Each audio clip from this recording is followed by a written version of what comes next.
안녕하십니까. 뉴스의 이면을 파헤쳐드리는 와이타임 정세 분석의 추국일입니다. 우크라이나군의 지속적인 요청에도 전쟁 확대를 우려해가지고 미국이 보내지 않았던 첨단 킬러 드론이 결국 우크라이나에 보내질 것으로 보입니다. 월스트리트저널은 미국 시간으로 22일 밤늦게 미국의 초당파 상원원 그룹이 조 바이든 행정부를 상대로 이 우크라이나에 무장 드론을 보낼 것을 공식 요구했다. 이렇게 보도를 했습니다. 민주공화 양당 소속 상원 16명이 이날 로이드 오스틴 국방장관에게 보낸 서한에서 이 우크라이나의 일명 그레이 이글로 불리는 무인 정찰 공격기 MQ-1C를 제공하면 전쟁의 전략적 경로를 우크라이나 쪽에 유리하게 끌고 갈 수 있다 그랬습니다. 그러면서 우크라이나군의 살상력을 높일 것이기 때문에 당연히 이 MQ-1C를 제공해야 된다라고 촉구를 했습니다. 이 서한에 서명한 상원 가운데는 이 군사위원장을 지낸 팀 케인, 민주당 소속인데 버지니아주 출신입니다. 이 팀 케인도 포함되어 있어서 이번 서한의 무게를 더하고 있습니다. 이들 의원들은 특히 이란이 러시아에 군용 드론을 제공한 만큼 미국도 우크라이나에 비슷한 지원을 해야 된다 그러면서 이 우크라이나군이 드론을 갖게 되면 흑해에서 러시아 전함을 공격해서 봉쇄를 깨뜨리고 또 우크라이나 경제와 세계 식량 가격에 대한 압력을 줄일 수 있을 것이다. 이렇게 기대를 했습니다. 이들 서한은 이어서 우크라이나 전체를 정복하려는 블라디미르 푸틴 러시아 대통령의 의도는 달라지지 않았다. 그러면서 이 적시에 효과적인 살상 무기를 제공하는 것이 시급하다라고 강조를 했습니다. 이 우크라이나에 대한 드론 지원과 관련해서 지난 9월에도 양당 의원 17명이 이 그레이 이글 제공 검토 절차를 신속 처리하라고 요구하는 서한을 보낸 바 있습니다만은 미국 국방부는 아직까지 여기에 대한 답을 하지 않고 있었습니다.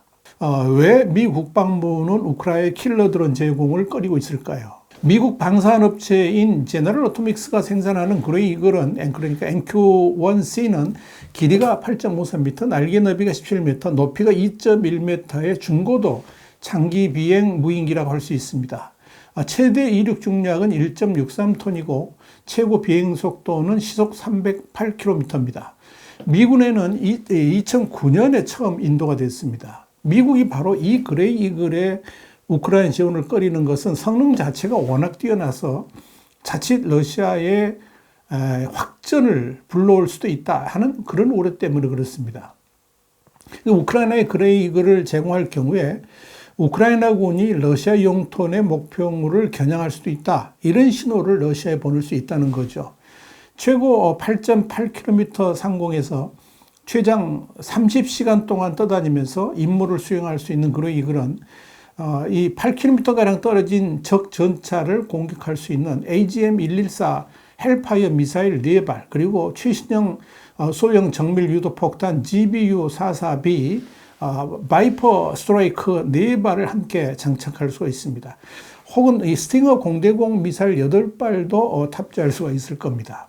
이런 공격 능력뿐만 아니라 24시간 연속 비행 그리고 고화질 감시를 할 수 있는 능력도 갖췄습니다. 한국군도 이 그레이 이글을 보유하고 있는데 한반도 전역에 대한 24시간 연속 비행과 고화질 감시를 할 수 있는 능력을 갖춰서 호평을 받고 있습니다.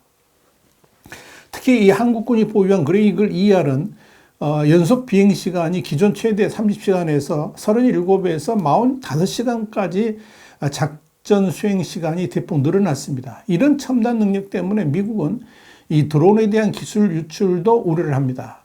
여기에 대해서 CNN은 이 그레이 이글이 격추될 경우에 첨단 기술이 도난당할 염려도 있다. 이렇게 보도를 했습니다. 그런데 의회의 집중적인 요청을 받고 있는 첨단 킬러 드론을 미 국방부는 결국 이 우크라이나에 제공할 것으로 보입니다. 이와 관련해서 CNN은 최근 미 당국자를 인용해가지고 미 정부는 MQ-1C에 탑재된 민감한 기술들을 제거한 다음에 우크라이나에 제공하는 방안을 검토 중이다. 이렇게 보도를 했습니다. 만약에 킬러 드론이 우크라이나로 건너가게 되면 전장 상황은 또 다른 국면을 맞이하게 될 것으로 보입니다. 추운 겨울이 다가오면서 전장 상황은 소강 국면에 접어들겠습니다만은 이 첨단 드론이 우크라이나에 배치되게 되면 일단 방어 능력을 대폭 향상시키는 것은 물론이고 이 러시아의 미사일 공격 등에도 강력하게 대응할 수 있는 수단을 얻게 됩니다. 그래서 이 러시아군이 점령 중인 영토 회복에도 큰 도움을 줄 수 있을 것으로 보입니다. 그런데 여러분, 이 우크라이나가 미국이 킬러 드론에 대해서 강력하게 지원을 요청하는 것은 그만큼 이 드론의 효용 가치가 높기 때문에 그렇죠. 우크라이나는 이미 폴란드를 통해서 하늘을 나는 박격포라고 불리는 공격용 드론을 800대 정도 인수를 해서 전투에 활용하고 있습니다. 리볼버 860은 공중에서 박격포탄을 발사할 수 있는 드론입니다. 중량은 42kg이고 지름은 1.35m입니다. 최대 20km 거리까지 20분에서 한 40분 정도를 날 수가 있습니다. 60mm 박격폭탄을 8개 장착할 수가 있습니다. 또 81mm와 120mm 박격포탄을 운반하도록 개조할 수도 있습니다. 또 미국제 자폭 드론인 스위치블레이드 100대 이상을 제공받아서 러시아군 공격에 활용을 해왔습니다. 이 스위치블레이드는 미 에어로바이런먼트사 제품으로 이 대인 공격용 300 모델하고 대전차 또는 차량 타격용 600 모델로 나뉩니다. 이 스위치블레이드는 300 모델의 무게는 2.5kg에 불과하고 박격포처럼 생긴 발사기에서 발사가 됩니다. 약 40분간 40km 비행이 가능합니다. 우크라이나군은 이들 드론으로 러시아군의 탱크, 장갑차를 파괴한 건 물론이고 경비정까지 격침시킨 바 있습니다. 특히 지난 8월 19일에 러시아 흑해 함대 본부 공격도 이 드론에 의한 것으로 이렇게 알려집니다. 그러나 이 드론은 미국의 지원을 요청한 MQ-1C하고는 차원이 다릅니다. 리볼버 860 같은 경우는 근거리 작전용이라 그러면 MQ-1C는 원거리 및 치밀한 군사 공격용 드론이다. 이렇게 말씀드릴 수 있습니다. 마치 박격포하고 하이마스를 비교하는 것만큼 차이가 난다고 보면 됩니다. 자, 그렇기 때문에 우크라이나군이 이 MQ-1C를 손에 쥐게 된다면 러시아군도 움찔할 수밖에 없을 것으로 보입니다.